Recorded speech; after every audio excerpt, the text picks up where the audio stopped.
Hello, I'm back with another video.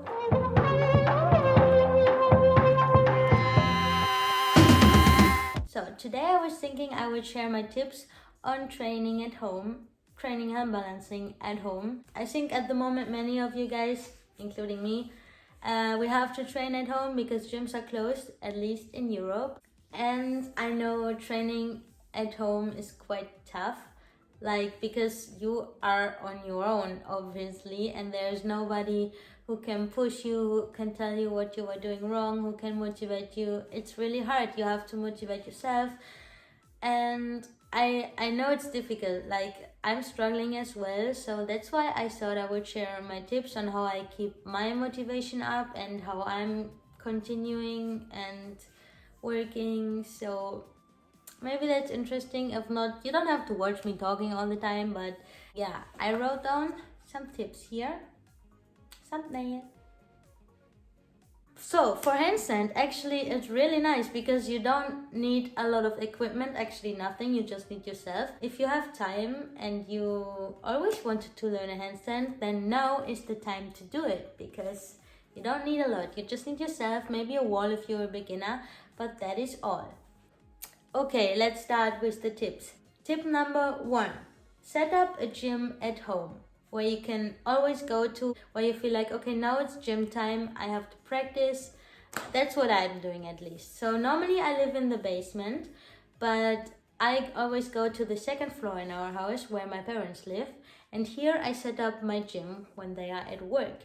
So it's pretty good because I have the room for myself, I have space, and I feel like I'm actually not in my room, like in my living area, but somewhere else, although it's the same house, but it doesn't matter.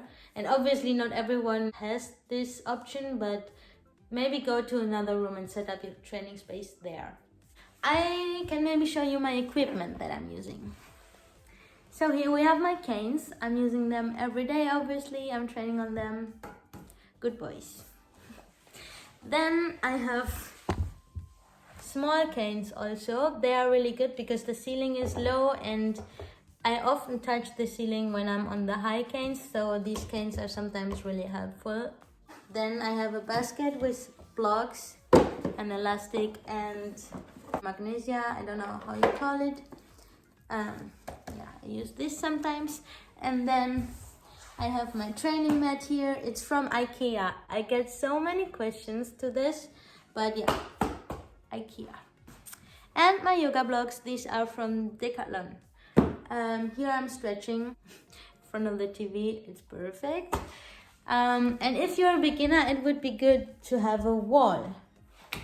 It's helpful if you have a wall to work on new tricks. Alright, so that was tip number 1, set up a training space. Tip number 2, I feel so organized with this. Make it a habit to train. So, what I mean with that, I wake up every morning. This is a song, no? Wake up in the morning. Well, anyways, I wake up in the morning and I do some stuff, I eat breakfast, and then I know at 9 o'clock I start my trainings. This is my habit and I do this 6 days a week, so I don't even have to think about it anymore. Like this, I don't struggle. I don't ask myself, do I want to train or whatever? Like I just do it because it's written on my schedule. Okay, first of all, make it a habit and then write down in your schedule when you want to train with the exact time. So maybe if you train in the afternoon from 4 to 5, I do my handstand training. After this, you can check and you feel like you achieved something, you feel accomplished and you feel good. I compare it like this. When I went to school, I didn't think about, do I want to go to school or not? Like, because I have to. It was the habit to go, wake up and go to school. So it's the same with practice. Obviously, if you are working or if you are in university or whatever, and you don't have so much time, maybe do it 3 or 2 times a week, I don't know.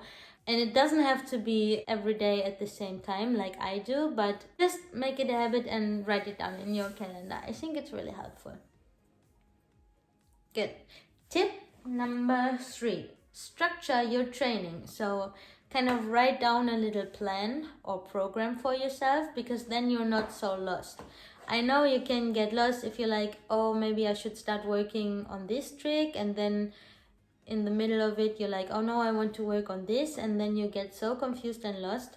So what I mean is, like, write down how much time you want to invest in your warm-up and in flexibility work, and then maybe you say, okay, I want to do 10 reps of belly towards the wall and pushing out and being round. So you want to do 10 reps of this, or you want to do 10 minutes of kicking up to handstand. So it should be a smart order, but I think that's definitely helpful to like have a structure in your training so you don't get lost and confused on what to do.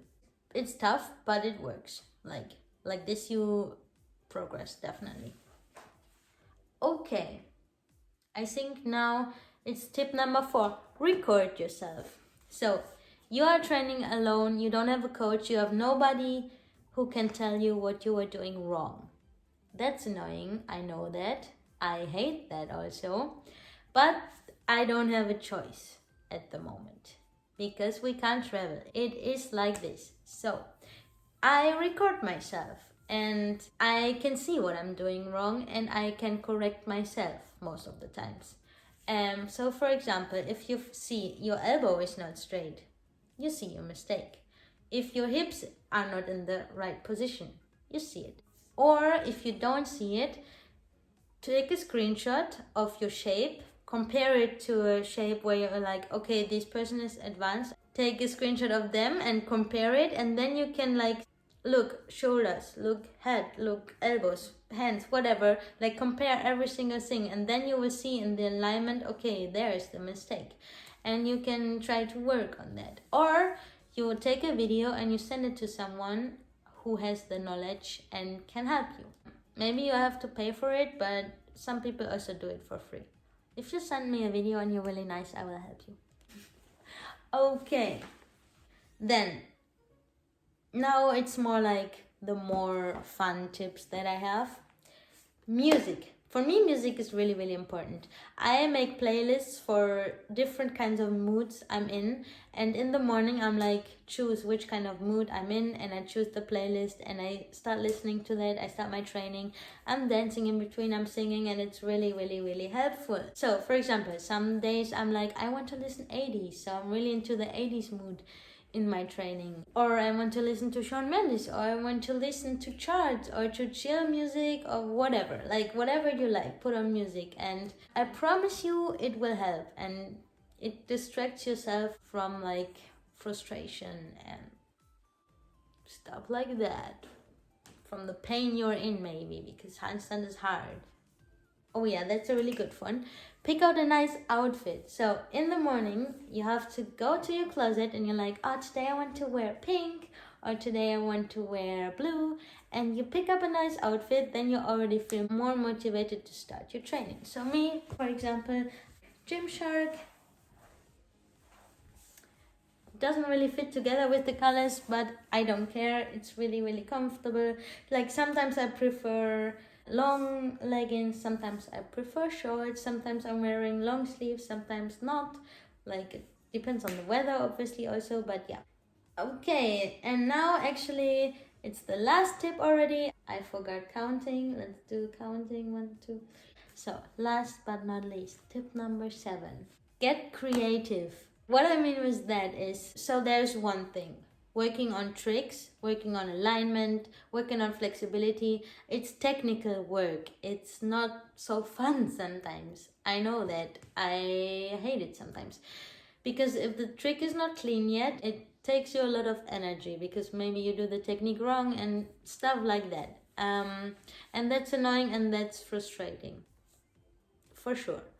I speak from experience. It is. So when I work on my canes, some days I'm like, it's really, really tough.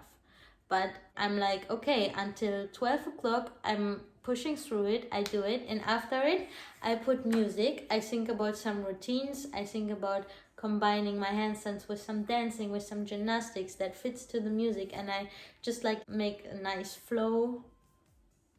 How to call it? I don't know. It's more fun. It's more creative work. And it's not technical.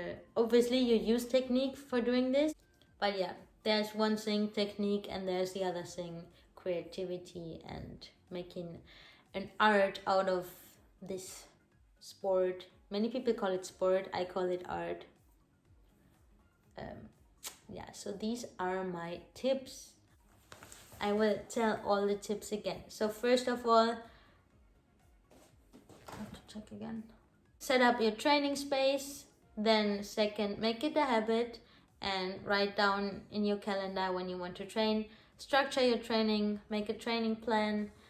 Then what we have, record yourself, send it maybe to someone, compare your photos to other people's alignment.